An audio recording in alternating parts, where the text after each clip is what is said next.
we are back. We are talking all about mediumship development today, and this is going to be a much needed conversation, don't you think? It definitely is. And who better to have than an expert like you who you continuously working with people, helping them develop their mediumship, you're developing yours.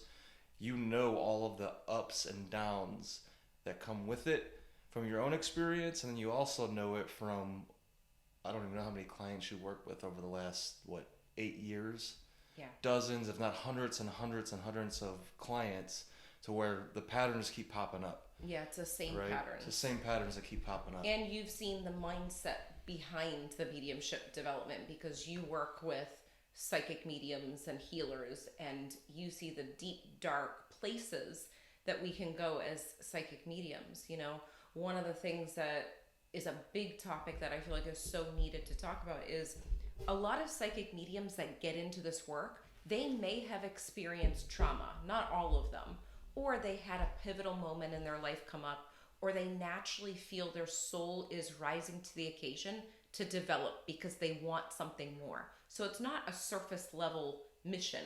This is a mission that is soul led. So you're going to have deep people that you work with, and you go deep within them talking about childhood things that have come up, or things that holds them back. You've worked with a lot of people, so you probably can share on that too a little bit Yeah, more. definitely. And it's like with anything, like being a musician, an athlete, a medium, a coach, whatever it is, it's going to be mostly mindset that's going to be getting in the Right. way or helping them propel forward. Because a lot of the skills that you're learning, that's like to me like 20% and 30%. And I think that's why you're so powerful at what you do with helping these people, because you understand that. You understand that it's not just about, hey, let me go out and become the best medium that I can be. Let me develop the best mediumship skills and figure out what those are, right? Of course you want to do that. Yeah. But not forgetting about the human side, which is like the main side. It's That's the filter, the missing it's the piece. perception, it's the vehicle that you're using. And if that filter, that vehicle, that person, that human is all clogged up, when that energy, spirit, past loved ones come through, it's fogged up too in different ways. They're still powerful mediums, but as you can see, the more you develop as a human being, the more you develop your mediumship too, and then you develop your mediumship skills on top of that. Right, and it's very temporary. So if you are on a high with mediumship and you're doing really well and you don't have the mindset piece come in, you don't put the time and energy into developing that along with the skills, you're going to fall flat, and it's going to be very quick. And I've noticed over the years working with different people, even people that have been doing it for 20, 30 years, there have been moments that have come up that they thought, wait, am I supposed to be doing this anymore? And they have a moment, an inner moment thinking, is this for me? And they do have to slow down and go back to, like, what am I feeling? I've been so used to giving, giving, giving. What do I want right now? So instead of waiting that long to get to the point where you're like, am I even supposed to do this? I've been on like a hamster wheel doing the mediumship stuff. Slowing down and making sure that you're taking time to do things for your soul. Like, for example, most of you guys know this because you've been connected to our Instagram or Facebook, but we've kind of detached from social media, but there are certain pieces that we put out there. But we've been going on like a 2.5 month road trip this summer, like we normally do. Went home to St. Louis, where Tony's from, Massachusetts, where I'm from. We've been with family and friends, and then that was needed for me. I felt like I was still doing mediumship readings, but there was pieces of me that I wasn't on social media as much as I would be interacting, doing that sort of thing. So it was very limited, and I needed to recharge myself. And I think that goes along with mediumship development too. Knowing when to put in the effort and the work into the skills, but then also knowing when to be human and knowing when to do the mindset. So there's like 3 pieces there that are really important. So that sounds really complex and simple at the same time, right? Yeah. It's simple because you know what to do, right? Like, I need to make sure that I'm developing my mediumship skills, but I also need to make sure that I'm doing the personal development, right? Right. Not just self-care, not just going to the spa and, oh, I did my self-care for the day. Yeah. Like, we're talking about all of it, everything that personal development requires, right? Like looking at the dark side of yourself, looking at the positive side, looking at all of the different sides and figuring out who am I, like what am I, why am I here, what's my bigger mission, you know. And Yeah. I figured the more that you ask, I've heard your answers over the years, and you always say, you're like, you know, mediumship is definitely part of this mission, but this is a big mission, right? Yeah, I've always said that. I feel like it's so much bigger. Like, I'm just skimming the surface of what there is to give around the topic of spirit communication. And it is being normalized, I feel, over the years with all the things that have happened in the world and the TV shows. But I feel like there's so much more to it that it's hard to capture. Like, just teaching the skills for me isn't enough. Like, I am teaching my students the skills, but there's more pieces to it. And that's why I created the membership for mediums too, because there's a holistic view of, you know, the mind, body, and soul along with this journey. And it's because you realize those were a lot of the missing pieces compared to mediums that were growing exponentially and mediums that were not growing. So tell us more about that, to where what are the common habits that you noticed in mediums that you're like, whoa, they are like growing at a rapid pace, their skills in mediumship compared to the ones that's not. Like, they what are know the that they're habits? always students. So the habit is they're always reflecting. They're always learning. They don't stop. They don't think that they know it all. So the people that are growing exponentially, they're always knowing that there's more to learn, and they're not afraid to practice, and they're not afraid to be wrong. Like, I'm putting them in quotes. Because, you know, when you're practicing, I know with my mediumship members in my group for the mediumship membership, some of these people have been doing it for like 20, 30 years. They've been surrounded with mentors and groups, but they want to continue to fine tune and keep up with it. So they're showing up. They're putting in the time and energy along with their paid clients too. Oh, so they're realizing that it's like, oh, if I take a mediumship course and I get my certification, it's like college. Yeah. That's only the beginning of your education. Oh, yeah. That's not the end of your education.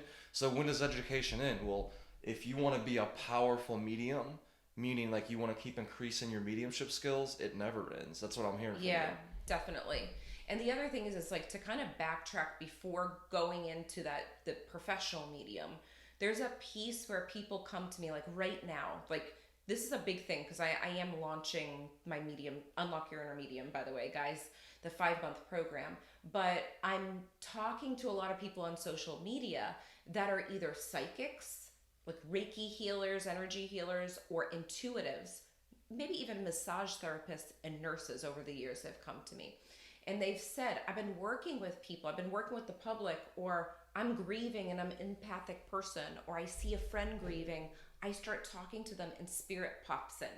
So all these people in these sections, they're recognizing that randomly, I'm putting in quotes, randomly, the spirit realm is popping in. Past loved ones are popping in. Some people that they don't even know are popping into their conversations or their sessions. And they're like, wait, what do I do with it? So that piece to the mediumship development is, am I ready? The mindset behind, am I ready to take this dive into mediumship? What if I don't want to do it for a living? So I think reflecting on that too, aside from the professional medium, the people that are brand new and they know that they're getting some info, they're not confident about it, but it's happening. It's like, okay, let me reflect on this and let me take action. And I think those are the two pieces. Reflect and take action.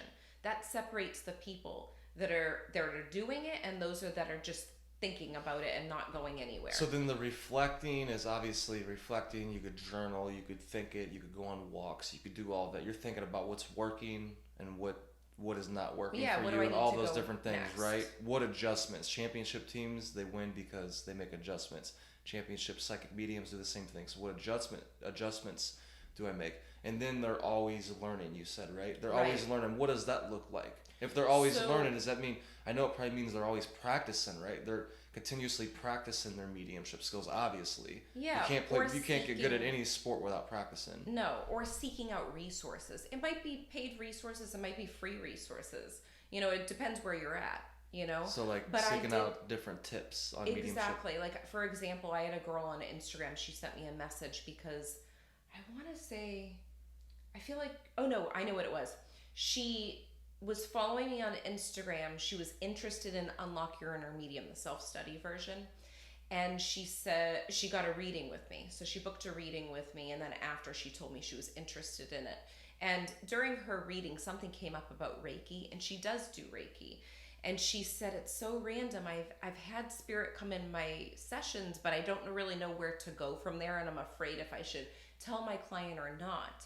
So I gave her a couple tips. Well, she didn't just listen and hear the tips. She actually took action. I said, the next time you do a Reiki session, do this. I can't even tell you the example of what it was. I want to say it was something like, if you see an image of a symbol, instead of just letting the symbol be there, go further with it and feel into it. And specifically and for her in the moment. It was in the moment. And she came back to me, sent me a message, and she said the craziest thing happened. I had the most profound Reiki experience because I used the technique that you said, and there was so much healing for my client, and then she gained a sense of confidence. So she booked the reading. Not saying you have to book a reading, but she did some sort of action because she knew that there was something more that was taking place in her life, and she knew she wanted more. She also was someone that lost her father, so she was going through deep grief. So when you're going through deep grief, you're extra open. I truly believe when your heart is broken, it's broken open and the light comes in. That's what happened to me when Nick passed. I was so brokenhearted that there was no way but healing to come in, if that makes sense. And that's where my passion to connect in, to make sure that he was okay and he was still there with me, came alive. And then I got into the Reiki, and a friend gave me Reiki because I was in like a really rough spot. And she's like, do you want me to give you something like an energy healing? I'm like, what's that? And she came over, gave me the Reiki. I'm like, I want to do that. And that's when things progressed for me.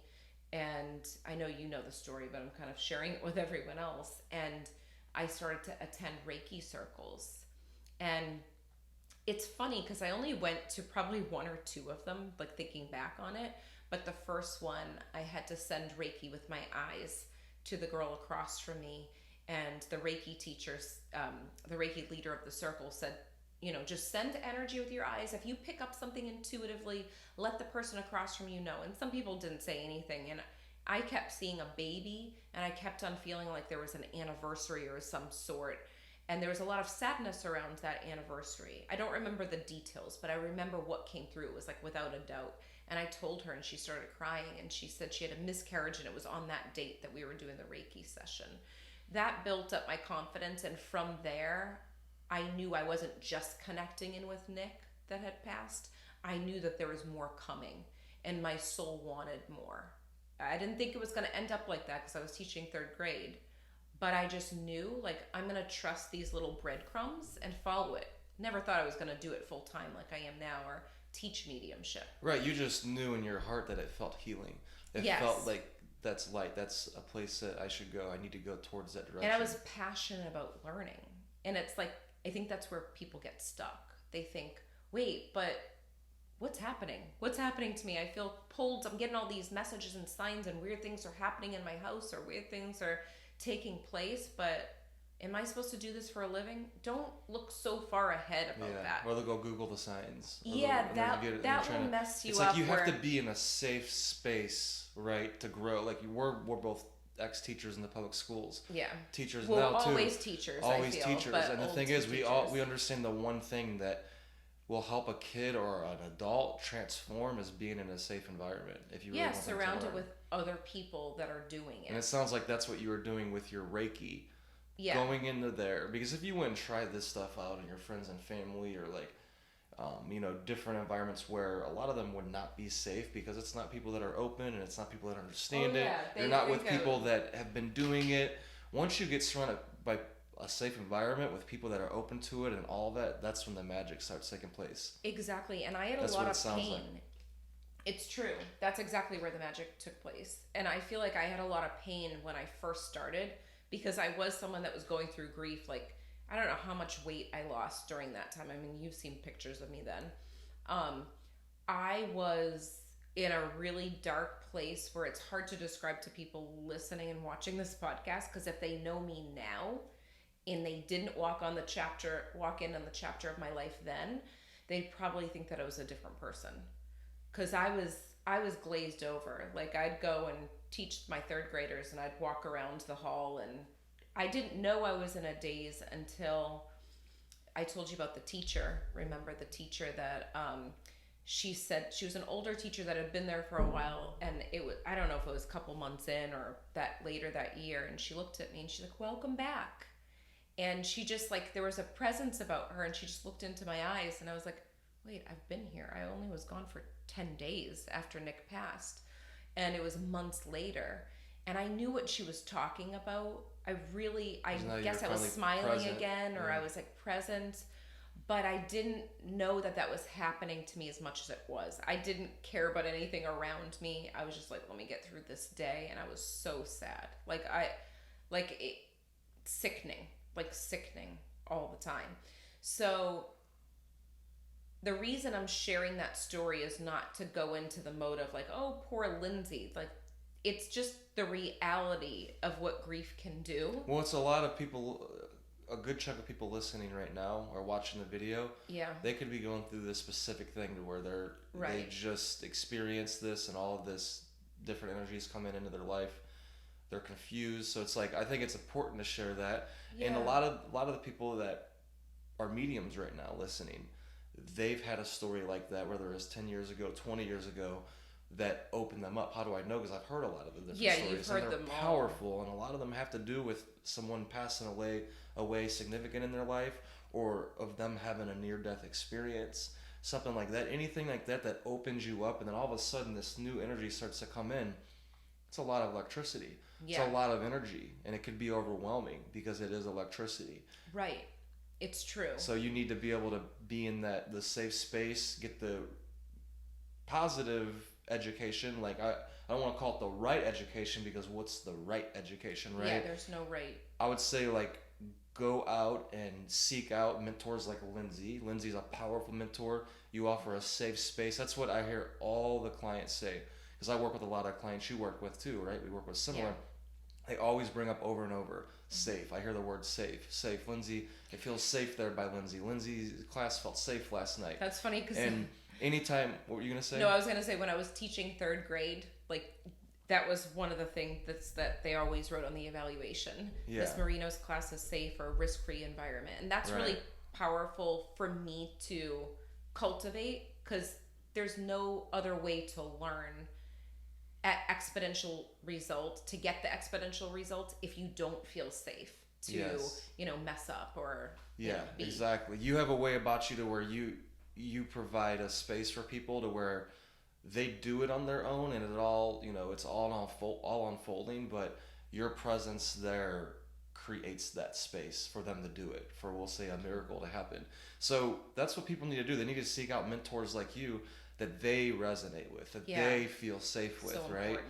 And it's so important, and seek out those environments. And you could start with a book, you could start with YouTube videos, you could start with the simplest things, but start to be around those people, then build it up to where you're going to in-person events with these people. It doesn't have to be every day, but just consistently, to where you're connected. Because I know, me being a coach, I got to do the same thing. I got to be connected to people that understand me. Most people, they're not going to understand what a medium is, or what a coach is, or what kind of healing you're doing. Whether you're doing it with a business or not, whether you're doing it just because it's your purpose, it's your passion while you're here.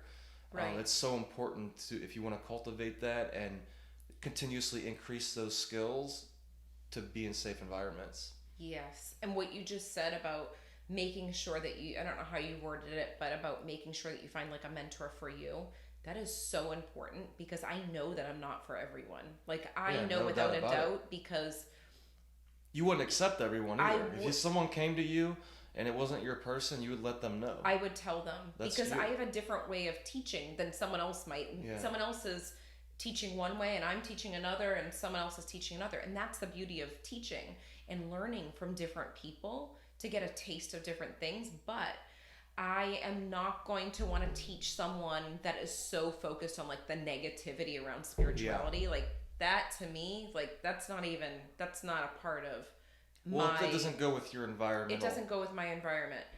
My environment, and like even what I believe, like. And it's not like you're teaching like computer programming or like stuff like that. this is sacred stuff where your This mind is. needs to be still. You need to feel like really centered as much as possible, right? Like to be doing this kind of work, it's Yeah. different. Like you can't, you must be drawn to your mentor, to the person that's Right. leading the group. Like it must be, If it there's must like a- resonate. It's either a hell yes or a hell no. So for all those people that do feel hell Yeah. yes, for Lindsay, you do have your mentorship coming up. Yeah, the mentorship. So that is a 5-month mentorship. It happens once a year. We start the first Monday of October, which I think is October 3rd, if I remember correctly. But the big thing, if you're like, I don't know if I want to do the mentorship, I don't know if I know your teaching style, the next one that's coming up is this Monday. It's September 26th. And it's a 3-day training. It's 4 to 4:45 Eastern Standard Time. On Monday, on Tuesday it's 4 to 4:45 Eastern Standard Time, and Wednesday it's 4 to 4:45 Eastern Standard Time. So it's 45 minutes each day, so that you have small chunks of learning time, but it's all connected to having unshakable confidence when it comes to mediumship development. Does this mean you already had to develop mediumship yet? No, it doesn't. If you're someone that's been intrigued by mediumship, or you feel as though you have that sense, like, I feel like I want to learn more about this, or maybe you're a psychic or a tarot card reader or a healer, and spirit has popped in, like, this is the type of thing for you. I've had some people, definitely a lot of mediums following me, wondering if it's something that they can attend. You can attend too, but I want you to know that this is something that's going to be geared towards the mindset around having that confidence. Because as humans, you're going to have moments where you're not going to feel confident, but there's techniques and ways to kind of get there. So if they want to feel more confident, if they want to transform their mediumship skills, and if they want to be surrounded by other people who have that same energy, and they want to save space to do this, then they need to go to your website, right? Yeah. And the best way to get there, to get that information, is to go on my Facebook page or my Instagram page too.